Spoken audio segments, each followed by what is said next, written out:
Today topic is headache. तो हम लोग बेसिकली हेडेक के टाइप्स पढ़ेंगे कि क्या होता है हेडेक। हेडेक की क्लासिफिकेशन देखेंगे, किस किस तरह के लोगों में हेडेक मिलता है, पूरा एटियोलॉजी डिस्कस करेंगे, उसका मैनेजमेंट डिस्कस करेंगे। ये सारे पॉइंट्स जो भी हेडेक के इंपॉर्टेंट होते हैं वो सब इसमें हम डिस्कस करेंगे। तो सबसे पहले हमें ये जानना ज़रूरी है कि आखिर हेडेक होता क्या है। तो बेसिकली ये एक सबसे हम इसे बोल सकते हैं कि one of the most common phenomena या एक कंप्लेंट होगी जो कोई भी पेशेंट हमारे पास लेके आएगा। बेसिकली ये ऐसा सिम्टम है जो किसी भी तरह की इटियोलॉजी को बता सकता है, वैसोडाइलेशन या कोई स्केलेटल मसल टेंशन हो चुकी है, या बहुत सारे फैक्टर्स होते हैं जो हेडेक को लीड कर जाते हैं। लेकिन वैसे हेडेक होता क्या है? हेडेक बेसिकली होता कुछ नहीं है, ये एक तरह का, जैसे इसका वर्ड है हेड एंड एक, तो हेड यानी कि सर और एक हो गया आपका दर्द। तो basically it's a pain in your head, और you can say it in a broad way कि बेसिकली हेडेक होता है पेन और discomfort in the head, in the scalp और in the neck. So we have to remember head, scalp और नेक।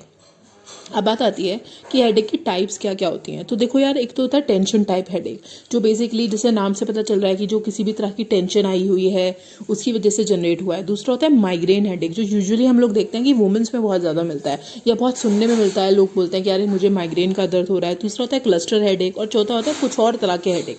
तो अब बात आती है टेंशन टाइप के हेडेक की।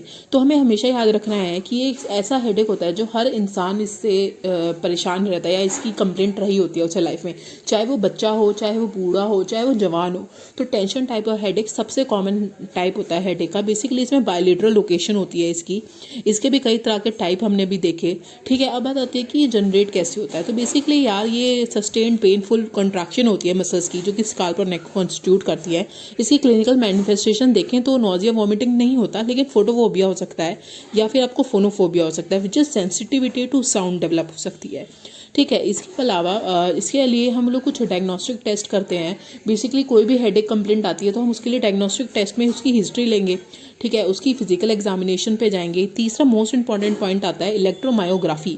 बेसिकली ये टेस्ट होता है जिसमें हम लोग ये देखते हैं कि जो मसल्स हैं उनकी कॉन्ट्रैक्शन को हम लोग चेकआउट करते हैं, जो नेक, फेस और स्काल्प में हो रही होती है। उससे हमें पता चल जाता है कि ज़्यादा कॉन्ट्रैक्शन हो रही है, तो शायद इस वजह से ये हेडेक जनरेट हो रहा हो। फिर आती है माइग्रेन हेडेक। बेसिकली ये रिक्यूरिंग पेन होता है जो ज़्यादातर यूनिलेटरल होता है या बायलेटरल होगा, और बहुत ही ज़्यादा थ्रॉम्बिंग पेन होता है, बहुत ज़्यादा सीवियर नेचर का ये पेन होता है। एक साइड पे रहेगा, दोनों साइड पे रहेगा, ज़्यादातर फीमेल्स में होता है।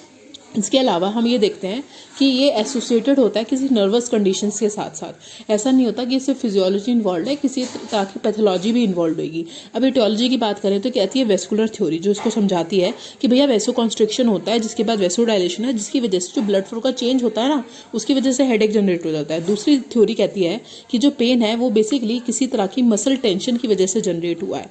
एंड थर्ड इंपॉर्टेंट पॉइंट ये कहता है कि बायोकेमिकल चेंज हो सकते हैं, जैसे कि सेरोटोनिन लेवल। जो हमें पता है कि सेरोटोनिन जो है हमारी बॉडी में हैप्पी हार्मोन होता है, डोपामिन, सेरोटोनिन जब भी हमारी बॉडी में रिलीज होते हैं तो हम एक हैप्पी सेंसेशन फील करते हैं। अगर किसी इंसान में इसके लेवल अल्टर हो जाएंगे, कम हो जाएंगे, तो वो बेसिकली डिप्रेस फील करेगा, उसे किसी तरह का इरिटेशन होगी, हेडेक होगा। अब हम बात करते हैं इसकी क्लिनिकल मैनिफेस्टेशन बेसिकली क्या मिलेगी। तो यार हम एक चीज़ तरह से बोलते हैं जैसे माइग्रेन विद ओरा या माइग्रेन विदाउट ओरा। तो ऑरा यहाँ पे क्या बताती है, बेसिकली माइग्रेन विदाउट ऑरा ये कॉमन माइग्रेन होता है जो सब में मिल जाता है। बेसिकली ये सबसे कॉमन टाइप ऑफ हेडेक भी होता है, माइग्रेन विदाउट ऑरा। फिर आती है migraine with aura, that is a classic migraine. अगर हम बात करते हैं क्लासिक माइग्रेन तो that is migraine with aura.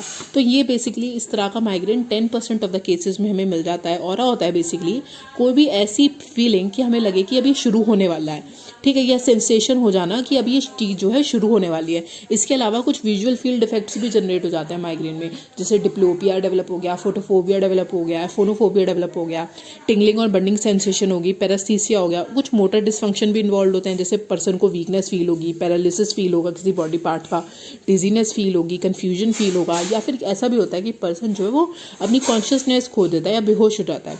अब बात आती है हम इसकी डायग्नोस्टिक टेस्ट क्या करेंगे। तो सबसे पहले वही बात आती है कि हम लोग उस पेशेंट की हिस्ट्री लेंगे, कि आखिर हम पता करेंगे कि कब शुरू होता है, कब खत्म होता है। फिर आती है फिजिकल एग्जामिनेशन, क्या उसकी एग्जामिनेशन करेंगे। फिर आती है न्यूरोलॉजिकल एग्जामिनेशन, हम देखेंगे उसके सारे सेंसर्स काम कर रहे हैं नहीं कर रहे। फिर हम करते हैं सीटी, किसी अंडरलाइन पैथोलॉजी को डायग्नोस करने के लिए, या एमआरआई।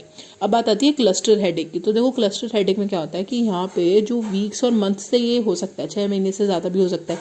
ये यूजुअली हमें इसमें 2 चीज़ें याद रखनी है, मेंस में बहुत कॉमन होता है, ये यूजुअली आपको यंगर मेन में बहुत मिल जाएगा क्लस्टर हेडेक। इसकी भी कुछ क्लिनिकल मैनिफेस्टेशन होती है, जैसे आंखों के अराउंड पेन होने लगेगा, फोरहेड पे बहुत पेन होता है, ठीक है, चीक्स पे बहुत ज़्यादा पेन होता है इसमें पेशेंट को दांतों में, उसकी आंख जो होती है ना वो पूरी स्वेल हो जाती है। समटाइम्स जो पेशेंट आता है वो अपनी ऑर्बिटल स्वेलिंग लेके भी आता है। फेशियल फ्लशिंग मिलती है कि सुबह उठता है कहता है कि यार मेरा फेस तो बहुत बड़ा हो जाता है जब मैं सुबह उठता हूँ। तो ये यूजुअली जो कंप्लेंट्स हमें मिलेंगी ये मेल से मिलेंगी। इसके बाद आती है कि अब हम आ चुका है ऐसा पेशेंट, अब हम इसकी डायग्नोस्टिक टेस्ट में अब इसका क्या करें। तो भाई सबसे पहले किसी भी डिसीज़ के लिए जो हम करते हैं हिस्ट्री ले लेंगे, उसकी पता करेंगे कि उसे क्या कंप्लेंट है। फिर कंप्लेंट पता करने के बाद उसका ऑनसेट, उसकी ड्यूरेशन, उसकी सीवियरिटी देखेंगे। फिजिकल एग्जामिनेशन करेंगे कि और क्या क्या सिम्टम्स आ रहे हैं। न्यूरोलॉजिकल एग्जामिनेशन वही सीटी और एमआरआई करेंगे। तो यार वैसे क्लस्टर हेडेक को हमें थोड़ा सा डिटेल में समझने की क्यों ज़रूरत है कि यार एक तो ये ना एक ऐसा हेडेक होता है जो रिपीटेडली होता रहता है, ठीक है, जो आपको महीने में इसके अटैक आते हैं या मंथ में इसके अटैक्स आते हैं। तो ये ऐसा डिसीज़ है जो बेसिकली लंबे पीरियड से पर्सन जो है एक्सपीरियंस कर रहा होता है, लेकिन जैसे एक बार अटैक आया फिर उसने थोड़ी सी देर के लिए उसको बर्दाश्त कर लिया, फिर थोड़े दिनों बाद उसे फिर से अटैक आया। तो इस तरह की कंडीशन जो है ना वो जुड़ी हुई मिलती है। अब ऐसा क्या होता है जब हम इसका डायग्नोस्टिक टेस्ट करते हैं, हमें ना इसकी फिजिकल एग्जामिनेशन में वैसा कुछ मिलता नहीं है, ठीक है। बात आती है न्यूरोलॉजिकल एग्जामिनेशन में, हम देखते हैं कि कुछ सेंसेस इसके वीक हो चुके होते हैं, या इसको सीटी या एमआरआई में हमें कोई पैथोलॉजिकल कॉज हमें इसका मिल जाएगा। तो ये इंपॉर्टेंट चीज़ होती है। अब इसके बाद बारी आती है कि यार इसके अलावा और भी क्या किसी तरह का हेडेक होता है। तो हाँ, हेडेक जो है वो बहुत ज़्यादा एक ब्रॉड सिम्टम है, ठीक है।